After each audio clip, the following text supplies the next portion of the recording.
महागामा के विधायक व कृषि मंत्री, पशुपालन मंत्री और सहकारिता विभाग मंत्री रह चुकी महिला प्रत्याशी दीपिका पांडे सिंह फिर से चुनाव मैदान में उतरी हैं और महागामा की जनता से अपील करती हैं कि किन मुद्दों पर बात करती हैं। वीडियो में आप देख सकते हैं। और विधानसभा में एक महिला प्रत्याशी कृषि मंत्री के रूप में पूरे झारखंड में जानी जाती हैं। 3 मंत्री पद पर अपनी दावेदारी रखे हुए हैं और फिर से चुनावी मैदान में उतर चुकी हैं।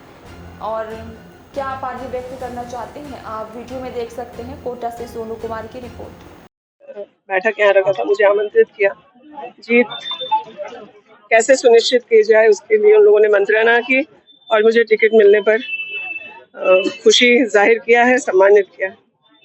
क्या कुछ कहना है यहाँ के कार्यकर्ताओं का? कार्यकर्ताओं का मनोबल तो आप देख रहे हैं। महागामा प्रखंड में इतने भारी संख्या में अभी एक मेहरमा और कल ठाकुरगंज इसी प्रकार की बैठक है। 24 तारीख को नॉमिनेशन का हम लोगों ने समय तय किया है। 24 तारीख को 11 बजे ऊर्जा नगर स्टेडियम में सभा करके फिर जो है नॉमिनेशन हम लोग करेंगे। उसकी तैयारी में अब सभी कार्यकर्ता जुट गए। जनता के बीच में जाना है, अब समय भी काफी कम रहा है, कैसे हो? मैं 5 सालों तक जनता के बीच रही हूँ। लोग एग्जाम जब आता है तब पढ़ाई करते हैं। हम लोग वैसे विद्यार्थी हैं जो हर दिन, हर साल, हर वक्त पढ़ाई अपनी पूरी रखते हैं। अभी क्या कहिएगा महागामा के विधानसभा के मेरे सभी परिवारजन से, प्रियजन से यही कहना चाहूंगी कि आप लोगों ने जिस तरह से अपना भरोसा टूट रखा है मुझ पर, उस भरोसे को मैं हमेशा कायम रहूंगी। 5 साल का जो ये विकास और उन्नति का पहिया बढ़ा है वो निरंतर चलता रहेगा। उनकी सेवा में पूरे तन मन धन से जनता की सेवा में लगी रहूंगी। बीजेपी कहती है कि 5 साल ठगने का काम किया आप लोगों ने। भाजपा तो कुछ भी कह सकती है। 5 साल में अगर सर्जन पेंशन देना ठगना है तो हम मान सकते हैं कि हम लोग ठगे हैं। अगर अबुआ आवास देना ठगना है तो वो माना जा सकता है। आज 50 लाख महिलाओं को मैया सम्मान योजना का 3,000 रुपए 3 किश्तों में पहुंच चुका है। अगर ये ठगना है भाजपा के लिए तो आप बिल्कुल कह सकते हैं। बिजली बिल, गरीब आम जनता का जो बिजली बिल के बोझ से इतने पारिवारिक परेशानी में थे, उनका बिल माफ करना अगर ठगना है तो भाजपा के विवेक और बुद्धि पर आश्चर्य होता है। मुझे तो कहते हैं कि चुनावी लॉलीपॉप है। चुनावी लॉलीपॉप जो उन्होंने गोगो दीदी लाने का काम किया था वो है। हम लोग 5 साल तक निरंतर कोविड, आप कह सकते हैं, आपने देखा यूपी में कैसे लाशें बिछी हुई थी। जो हमारे धर्म में लोगों को अंत्येष्टि जला करके की जानी चाहिए थे, उस धार्मिक आस्था को भी भाजपा संभाल नहीं पाई यूपी में। और हम लोगों ने अपने लोगों को सुरक्षित रखा।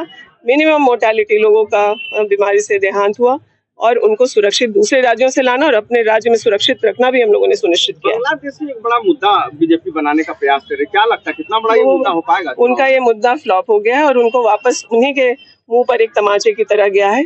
देश में अगर कहीं से भी, चाहे वो बांग्लादेश हो, पाकिस्तान हो, अफगानिस्तान हो, चाइना हो, श्रीलंका हो, कहीं से भी अगर लोग सीमा पार करके आ रहे हैं तो इसके लिए जवाबदेह केंद्र सरकार होनी चाहिए, गृह मंत्री होने चाहिए। और अभी केंद्र में भाजपा की सरकार है और गृह मंत्री भी उनके हैं। भाजपा से अभी प्रत्याशी अशोक भगत, तो उनके सामने क्या रणनीति होगी? देखिए, अब पिछली बार ही हम लोगों ने उनको शिकस्त देने का काम किया है। इस बार और ज्यादा वोटों से आने से क्या फर्क पड़ेगा? किनके? पिछले बार भी हम लोग 15-16 लोगों प्रत्याशी से चुनाव लड़े थे। हम लोग इस बार भी चुनाव लड़ने के लिए महिला योजना कितना असर करेगा महागामा में? आप ये सवाल मुझसे न करके महिलाओं से करेंगे तो बेहतर होगा।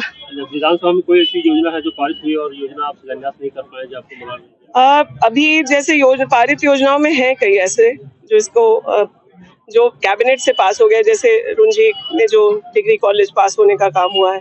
कई सारी सड़कें हैं जिन पर अब बगैर शिलान्यास के ही जो प्रक्रिया है काम का वो चलता रहेगा। लेकिन मैया सम्मान यात्रा की वजह से अंतिम के जो 1 महीना समय आप कह सकते हैं वो, लेकिन मैंने कई योजनाओं का शिलान्यास भी किया और उद्घाटन भी किया है, इसलिए मुझे कोई मलाल नहीं है। जनता को उस योजना का लाभ मिलना चाहिए। महागामा की जनता को के लिए क्या कहिएगा मैडम? महागामा की जनता से मैं हाथ जोड़ करके विनती करती हूँ कि आप लोगों ने मुझे बहुत मान सम्मान दिया है। हम लोग आपकी सेवा करके आपके भरोसे को टूटने नहीं देंगे।